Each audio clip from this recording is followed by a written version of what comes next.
એવી અંતરયાટી પાડી રે સુણ બેની રે ઉખડે નહીં કેની ઉખાડી રે સુણ બેની રે જેમ ચાતકયાટી રાખે રે સુણ બેની રે વિના સ્વાતિની રનવ ચાખે રે સુણ બેની રે જેમ કેસરી ઘાસ ન ખાય રે સુણ બેની રે સોલાંગણ કરે મરી જાય રે સુણ બેની રે એમ નિશ્ચય વિઠ્ઠલને વરવું રે સુણ બેની રે નહીં તો સાવે કુંવારા મરવું રે સુણ બેની રે બીજા પુરુષ સામું નવ જોવું રે સુણ બેની રે ચિત્ત પાતળિયામાં પ્રોવું રે સુણ બેની રે બ્રહ્માનંદ કે પેલું વિચારી રે સુણ બેની રે પછી વાત કાઢી છે મેં બારી રે સુણ બેની રે કેવી દ્રઢતા છે. બસ મહારાજ, મારે તો તમને રાજી કરવા છે, અને આપણી જો ઈચ્છા હોય ધર્મ રાખે રાજી હોય તો ધર્મ રાખવાનો, અને ભક્તિ રાખે રાજી હોય તો મહારાજ કહે છે જેને પ્રગટ ભગવાન મળ્યા હોય એ તો ભગવાનની મરજી જોઈને કરે, પણ જેને પ્રગટ ભગવાન ન મળ્યા હોય એને આપણને તો કોઈ પ્રશ્ન નહીં આવે ને ક્યારે, કારણ કે આપણને તો ભગવાન પ્રગટ છે, આપણે તે પ્રગટ ભગવાનના ઉપાસક છીએ, એટલે આપણને તો ન ખબર પડે તો ડાયરેક્ટ પૂછી લેવાનું. એટલે આપણા માટે દ્વિધાત્મક નથી. અને મહારાજ કહે છે જેને પ્રગટ ભગવાન ન મળ્યા હોય એને, એ થોડું એનો અઘરો જવાબ છે, પણ આપણે એ જવાબમાં સુધી જવાનું જ નથી, એટલે વાત કરતો નથી. તો બ્રહ્માનંદ સ્વામીના જીવનમાંથી એક ભગવાનની વિશે અનન્ય નિષ્ઠા શ્રીમદ ભગવદ્ ગીતાના 9મા અધ્યાયના 22મા શ્લોકમાં કહ્યું છે, અનન્ય ચિંતયંતો મામ એ જનાઃ પર્યુપાસતે તેષામ નિત્યભિયુક્તાનામ યોગક્ષેમ વહામ્યહમ.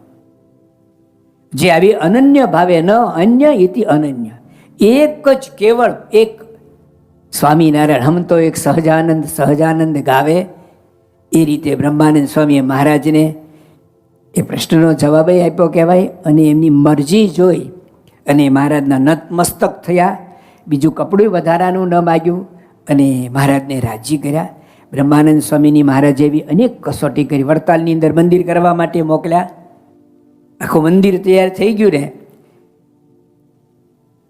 અને મહારાજ કે કવિરાજ અમને ઘણા સમયથી તમારા કાવ્યનો લાભ મળતો નથી, તો તમે અમારી સાથે ચાલો.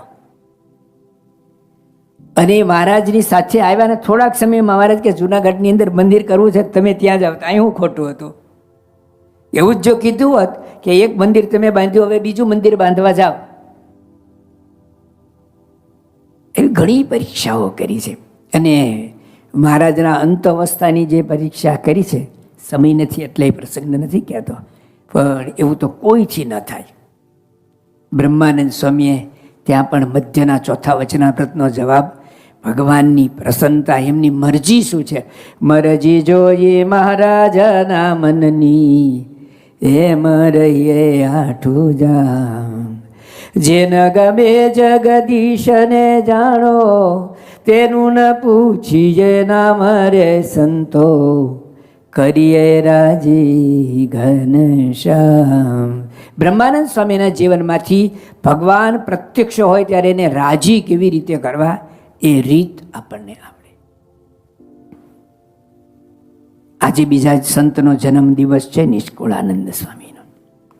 ધન્ય છે નિષ્કુળાનંદ સ્વામીને, જેણે આપણને આવાને આટલા શાસ્ત્રો આપ્યા, અને સૌથી વધારે સંત મહિમાની વાત સ્વામિનારાયણ સંપ્રદાયમાં કોઈએ કરી હોય તો નિષ્કુળાનંદ સ્વામીએ. કારણ કે તેઓ જ્યારે નાના હતા ત્યારે શેખપાટથી તેઓ ચાલીને 7 માઇલ 7 ગાંવ દૂર જાય એટલે ખીરા કરીને નાનું ગામ આવે છે, અને આ બાજુથી ભાદરામાંથી મૂળજી શર્મા જે ભવિષ્યમાં ગુણાતીતાનંદ સ્વામી બનવાના, લાલજી સુથાર એટલે નિષ્કુળાનંદ સ્વામી, એટલે લાલજી સુથાર અને મૂળજી શર્મા બંને આ ખીરા ગામની દેરી આગળ આવી અને 7 વર્ષ સુધી બંને ગોષ્ઠી કરી છે. એટલે પરબ્રહ્મનો એટલે બ્રહ્મના પડછંદા એના કાનમાં પડેલા છે. આટલા વર્ષ સુધી એને દર્શનથી એનો સ્પર્શ થયો છે, એની વાણી સંભળાઈ છે. એટલે અનુપ સંતને આપુપમા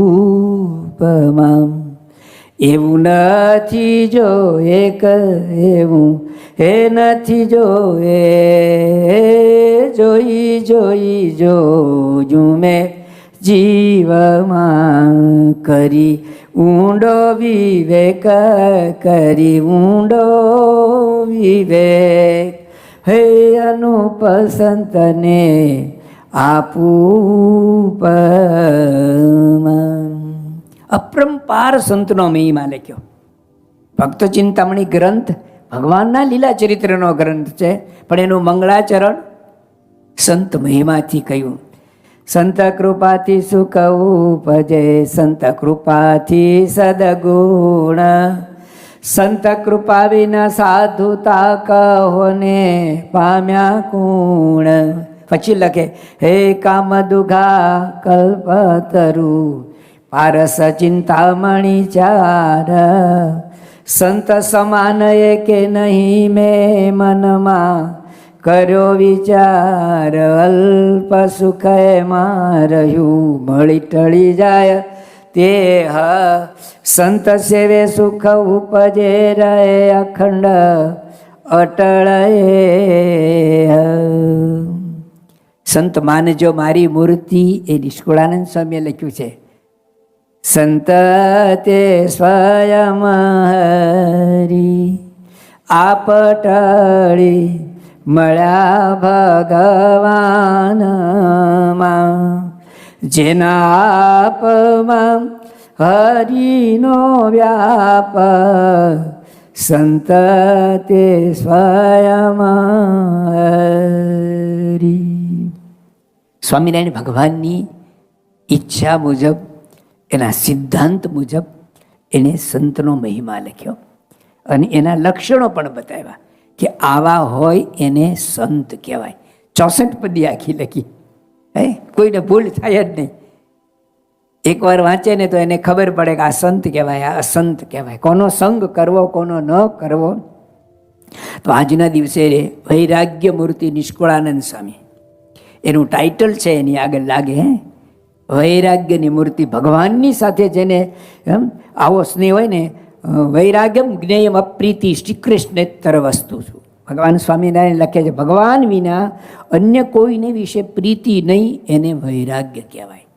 નિષ્કુળાનંદ સ્વામીને ભગવાન સિવાય બીજા કોઈમાં પ્રીતિ નહીં, અને ભગવાનની સાથે અસાધારણ પ્રીતિ. ગુણાતીતાનંદ સ્વામી એવું લખે કે નિષ્કુળાનંદ સ્વામીને જેવું પુરુષને સ્ત્રીને વિશે હેત હોય એવું મહારાજને વિશે હેત હતું. શાસ્ત્રો એવું કહે છે કે જે અત્યંત પ્રેમી હોય ને, અત્યંત વૈરાગી હોય ને, તો એને પ્રેમ ના હોય. કંઈક વૈરાગ્ય છે ને હૃષ્ટસુષ્ટ કે સૂકો કહેવાય, એને સ્નિગ્ધતા એમાં ન આવે. નિષ્કુળાનંદ સ્વામી બે ઓપોઝિટ ગુણો એક સાથે રહે છે. અત્યંત ભગવાનને વિશે અસાધારણ પ્રીતિ છે અને એવો જ અસાધારણ વૈરાગ્ય છે.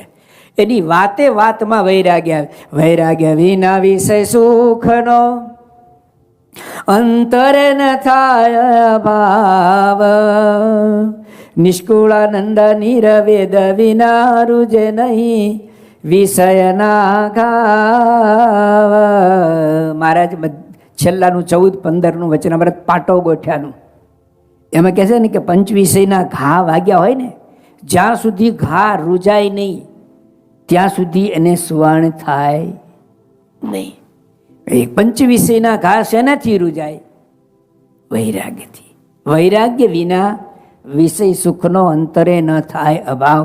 નિષ્કુળાનંદ નિર્વેદ, નિર્વેદ એટલે વૈરાગ્ય, સંસ્કૃત શબ્દ છે. નિષ્કુળાનંદ નિર્વેદ વિના રૂજે નહીં વિષયના ઘાવ. વિષયના જે ઘા વાગ્યા છે એને રૂજવવાની દવા પણ વૈરાગ્ય છે. નિષ્કુળાનંદ સ્વામીના અંગો અંગમાંથી રોમે રોમમાંથી એવો તીવ્ર વૈરાગ્ય વહેતો હતો. પણ એની સાથે ભગવાનની સાથે અસાધારણ આવી ભક્તિ હતી, એક નિષ્ઠા, એક દ્રઢતા હતી. તો નિષ્કુળાનંદ સ્વામીના જીવનમાંથી આપણને પ્રગટ સંત ઓળખવાની દ્રષ્ટિ મળે છે, જે ભગવાન સ્વામિનારાયણનો રદગત અભિપ્રાય છે. વચનામૃત વાંચે તો અમારા સંત સ્વામી એવું કહેતા, વચનામૃતની અંદર રુચિ, રહસ્ય, અભિપ્રાય, ભગવાન સ્વામિનારાયણનો સિદ્ધાંત, આ બધું જ આપણને જેમ જેમ વાંચતા જઈએ ને ખબર પડે. નિષ્કુળાનંદ સ્વામીએ બધું જ આપણને એમના ગ્રંથોમાં લખીને તૈયાર કરીને આપ્યું અને એક નિષ્ઠાની, દ્રઢતાની, પતિવ્રતાપણાની વાત કરી. જ્યારે નિષ્કુળાનંદ સ્વામી સાધુ નહોતા બન્યા ત્યારે રામાનંદ સ્વામીના સંતો ભક્તોની સાથે રહીને એવી ગોષ્ઠી કરી હતી અને એવું નક્કી કરેલું હતું કે રામાનંદ સ્વામી સિવાય કોઈ હથેળીમાં ભગવાન બતાવે ને તોય માથું નમાવવું નહીં. બહુ મોટી વાત કહેવાય. અને એવા સમાચાર આપ્યા. મયારામ ભટ્ટ કરીને રામાનંદ સ્વામીની આજ્ઞાથી ભુજથી મયારામ ભટ્ટ લોજ જતા હતા. અને રામાનંદ સ્વામી કહ્યું, રસ્તામાં જે આપણા સત્સંગીના ગામ આવે ત્યાં બધાને કહેજો કે હવે કોઈ અમારા દર્શન કરવા ન આવે, પણ લોજની અંદર વર્ણી પ્રભુ પધાર્યા છે ને એના દર્શન કરવા જવાનું. અને કચ્છ ભુજથી પાદા પડતા આધોય થઈને પછી શેખપાટ આવ્યા. શેખપાટમાં આવીને મયારામ ભટ્ટે સમાચાર આપ્યા લાલજી સુથારને કે ગુરુ રામાનંદ સ્વામીની આવી આજ્ઞા છે કે હવે કોઈએ ભુજ દર્શન કરવા ન જવું, બધાએ લોજ જવાનું. કાનો કાન સાંભળ્યું, મુખો મુખ આમણે કહ્યું ને તો પણ મયારામ ભટ્ટ લોજ બાજુ ગયા ને ત્યારે લાલજી સુથાર ભુજ ગયા. સાંભળવા ફેર થયો હશે, સમજવા ફેર થયો હશે? ના, એણે નક્કી કર્યું હતું કે રામાનંદ સ્વામી સિવાય કોઈ બીજું મોટું હોઈ જ ન શકે. એટલે ભુજ પહોંચ્યા ને અને રામાનંદ સ્વામી કીધું કે તમે કેમ અહીં આવ્યા? તમને મયારામ ભટ્ટે સમાચાર નથી આપ્યા? તો કે આપ્યા ને. તો કેમ આવ્યા? તો કે સ્પષ્ટતા કરવા આવ્યો છો. શું સ્પષ્ટતા કરવાની? કે મને મયારામ ભટ્ટે એવું કહ્યું કે તમારાથી પણ કોઈ મોટા આવ્યા છે. તમારાથી મોટું કોઈ હોઈ શકે?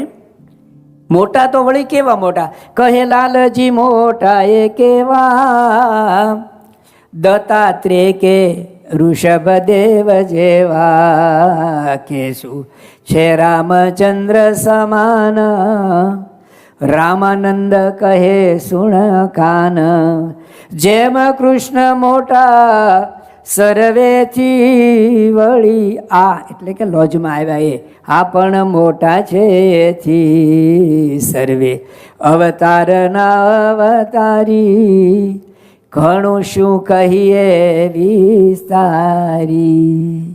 આવા મોટા. અને પછી ગુરુના વચને લોજમાં જાય છે ને પ્રથમ દર્શને જ પ્રતીતિ આવે છે. રામાનંદ સ્વામીએ જેવું કહ્યું હતું એના કરતાં પણ આ મોટા છે. અને નિષ્કુળાનંદ સ્વામીને સ્વામિનારાયણ ભગવાનને વિશે સર્વોપરીપણાની દ્રઢ ગાંઠ, દ્રઢતા થઈ ગઈ. હવે તો આખી જિંદગી પછી તો સાધુ થાય છે અને આખી જિંદગી પસાર કરે છે. છેલ્લે મહારાજની આજ્ઞાથી એમણે ધોલેરાનો વ્યવહાર સંભાળ્યો હતો અને ધોલેરાની અંદર તેઓ વૃદ્ધ અવસ્થામાં મોટી ઉંમરે બીમાર હતા. અને બસ બધાની એવી પ્રાર્થના, એમની પોતાની પ્રાર્થના હતી કે જ્યારે આપની ઈચ્છા હોય ત્યારે લઈ જજો, હું તૈયાર છું. અને ગુરુ રામાનંદ સ્વામી એને દર્શન આપે છે. લાલજી સુથાર એટલે નિષ્કુળાનંદ સ્વામી સુથાર છે ને ગુરુ રામાનંદ સ્વામી એને દર્શન આપીને કહે છે કે હું તમને લેવા માટે આવ્યો છું. રાજી થાય કે ના થાય? હે, જે ગુરુએ દ્રઢતા, ગુરુ ગોવિંદ દોનો ખડો કિસકુ લાગુ પાય, એ આપણો એક સરસ શ્લોક છે.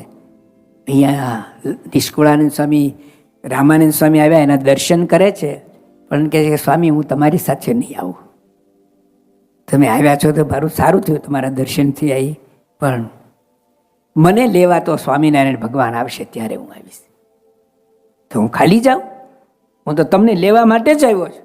તો કે તમે મને લેવા માટે આવ્યા હો તો ભલે આવ્યા હો, પણ હું તમારી સાથે નહીં આવું. હમ તો એક સહજાનંદ સહજાનંદ ગાવે. સહજાનંદ સ્વામી આવશે તો હું આવીશ, નહીં તો હું નહીં આવું.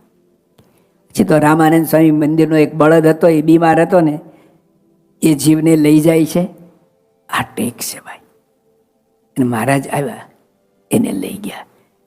આટલી બધી ગુરુને વિશે, પ્રગટ ગુરુને વિશે જેની વિશે નિષ્ઠા થઈ છે ને, એની આવી દ્રઢતા હોય, એ નિષ્કુળાનંદ સ્વામી આપણને સમજાવે.